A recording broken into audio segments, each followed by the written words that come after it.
बालपन, शिक्षा एवं शाप। हनुमान जी के धर्मपिता वायु थे। इसी कारण उन्हें पवन पुत्र के नाम से भी जाना जाता है।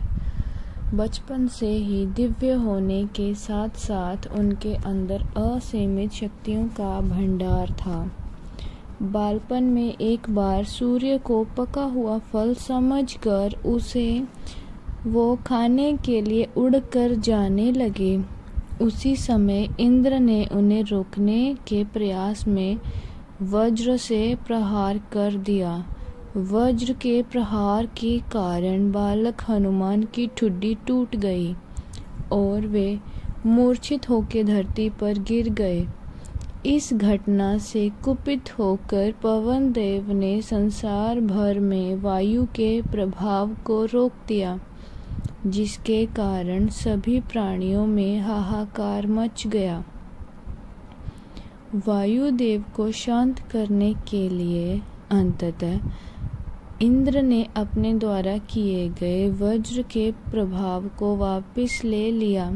साथ ही साथ अन्य देवताओं ने बालक हनुमान को कई वरदान भी दिए।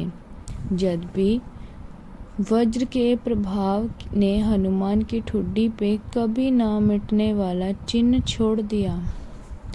तदुपरांत जब हनुमान को सूर्य के महाज्ञानी होने का पता चला, तो उन्होंने अपने शरीर को बड़ा करके सूर्य की कक्षा में रख दिया और सूर्य से विनती की कि वे उन्हें अपना शिष्य स्वीकार करें।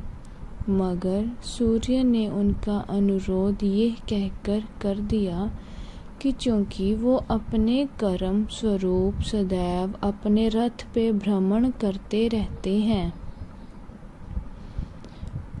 अतः हनुमान प्रभावपूर्ण तरीके से शिक्षा ग्रहण नहीं कर पाएंगे।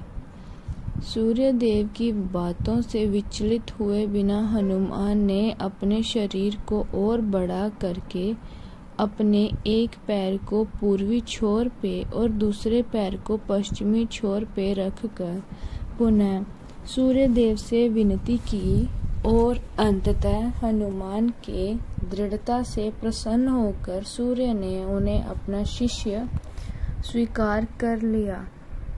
इसके उपरांत हनुमान ने सूर्यदेव के साथ निरंतर भ्रमण करके अपनी शिक्षा ग्रहण की।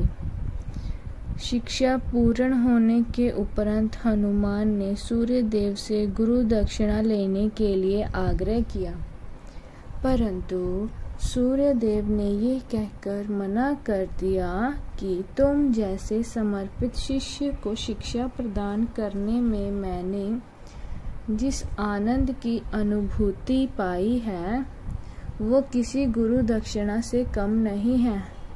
परंतु हनुमान के पुनः आग्रह करने पर सूर्यदेव ने गुरु दक्षिणा स्वरूप हनुमान को सुग्रीव की सहायता करने के लिए धरती पर भेज दिया। हनुमान के इच्छानुसार सूर्यदेव का हनुमान को शिक्षा देना सूर्य को अनंत, अनाद, नित्य, अविनाशी और कर्म साक्षी होने का वर्णन करता है।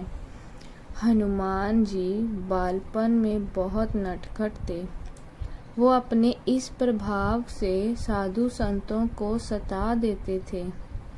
बहुधा वो अपनी पूजा सामग्री और आदि कई वस्तुओं को छीन झपट लेते थे।